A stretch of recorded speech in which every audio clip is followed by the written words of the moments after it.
I grew up at Bayport High School, just like Dr. Fred said, Suamico, Wisconsin, right down the street. And anybody that's been up here in November, they know how dicey it gets, the weather, right? It gets pretty cold. You got the snow, you got 40 degrees, it's freezing out. I was one of those kids that always played with my friends down the street. Always played football, and I was never home on time. My dad would be like, Alec, we have dinner at 6 p.m. I'm going to buy you this watch. And now this watch, listen, the little small arrow, like all the way down, that's 6. And then the tall one is all the way up. You need to be home at 6 o'clock. For one time in your life, stop playing the game, get home for dinner while it's still hot. I'm like, okay, Dad, I got it. I'll figure it out. I got this watch, but I'm going to go play some football. I'm down the street, late November. I might be 10 years old at this time, and we're having the time of our lives. We're playing. My best friend's out there. We're going back and forth with the kids from right down the street, and it's getting competitive. It's getting heated. I checked that watch. It's 5:45. We're down 2 scores.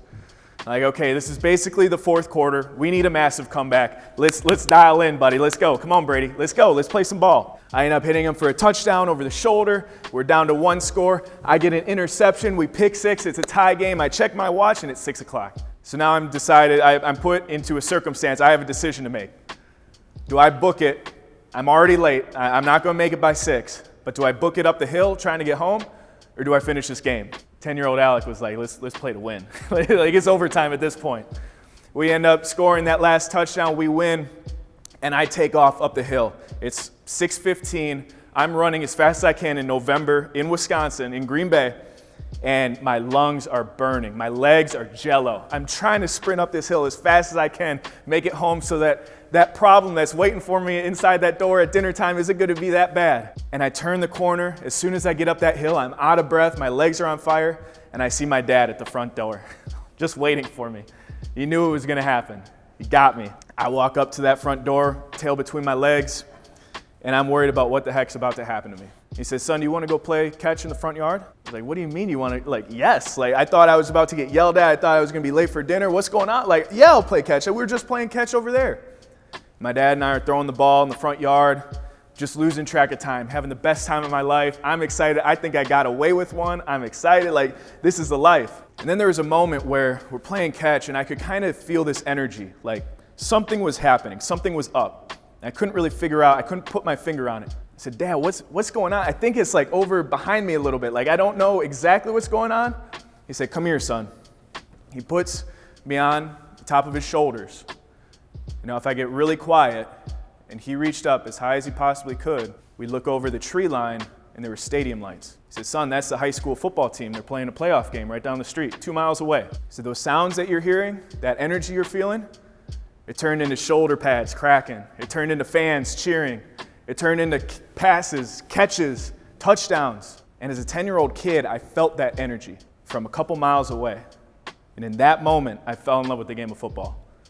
That was the moment where I knew I wanted to play football for as long as I possibly could. I loved everything about it. The more I learned, the more I loved it. I wanted to go all in with this thing. I wanted to make it a living. I wanted to change my life with it. I wanted to change other people's lives with it. I want to be in those teams. I want to be in those huddles. In the fourth quarter, I can't feel my elbow. It's 2 degrees outside, and we're going to dig deep. We're going to gut it out, and we're going to do it together. I wanted it. I wanted all of it. I loved the hard stuff. I loved the easy stuff. I loved the wins, the losses, the lessons. It was all a game, and I loved it. So as I'm growing up, I would go all in with this process. And I could always remember that one moment where I fell in love with the game. I go to Bayport High School. I end up playing at that same stadium that my dad taught me how to love the game of football there. I got to watch Packer players at the grocery store at Festival Foods on the weekends. Like, it was all about this game and how much I just wanted to do everything I possibly could to play it as long as possible. I get a last-second scholarship offer to the University of Wisconsin, State Player of the Year. A lot of those accolades start adding up. Start loving the pats on the back, get that scholarship. You're about to change your life, son. You got an opportunity. I end up getting to start as a running back, as a true freshman at the University of Wisconsin. Unheard of. Like, I'm thinking Monte Ball, Melvin Gordon, James White, all those guys, right? Well, that's not exactly how it ended up happening. I put on a little bit of weight here, and they're like, hey, Alec, put your hand in the dirt, be in front of Jonathan Taylor, who's going to be like the all-world running back, and why don't you block for him? So, all right, coach, I don't care. I love it. I'm all in. I will do whatever it takes to be on the field, to play this game. I love it. I love everything about it. The willingness to change. I trust you, coach. I'm willing to go in and do whatever it takes. I switched to fullback. I'm splitting time as a sophomore. And then my junior year, I get benched for the first time. It's the first time in my life I've ever had real adversity, real hardship when it comes to athletics. And in that moment was the first lesson of being the best version of myself that I truly learned and what I want to share with you all today. As I'm progressing and climbing up this mountain, I can see this vision, right? I can see myself being the best version of myself. It's in that huddle. It's infectious. I can see it, I can feel it, I can breathe it, I can believe it. But at some point, things got hard. At some point, there's a position battle.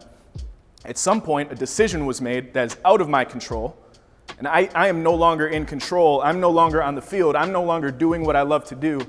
It's not what happens to you in life, it's how you respond to it. And my initial knee-jerk reaction as a 20-year-old kid at this University of Wisconsin, I pointed every single finger I could. Coach doesn't like me.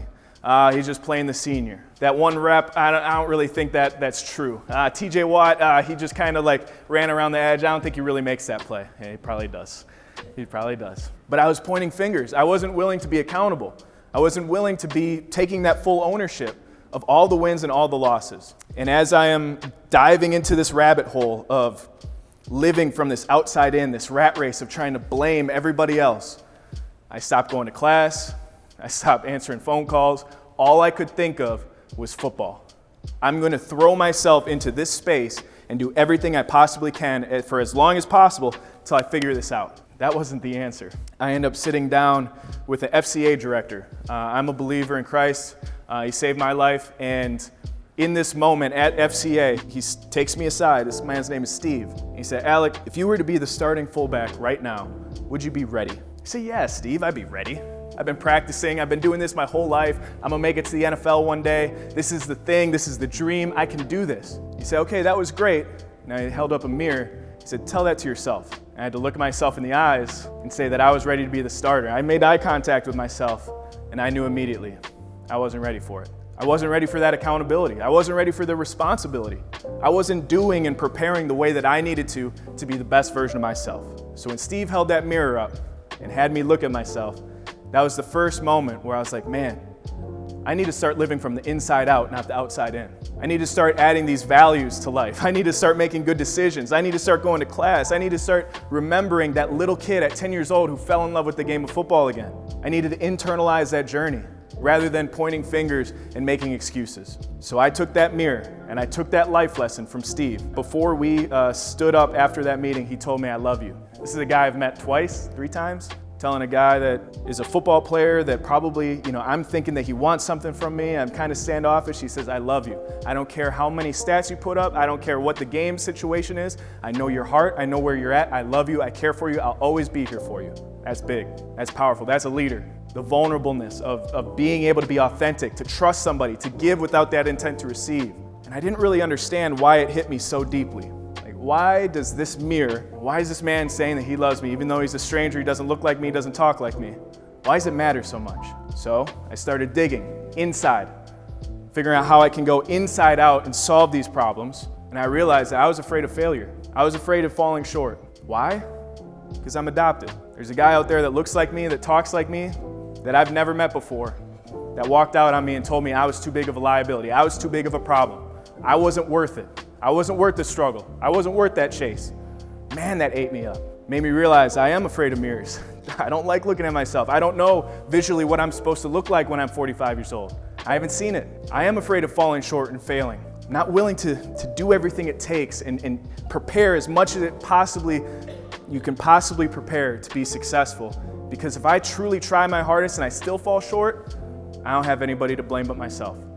Made me feel isolated, made me feel alone, made me feel scared. So Steve's conversation with me as a junior in college, first time I get benched, first moment of adversity, true adversity, and I get with this lesson of living from the inside out.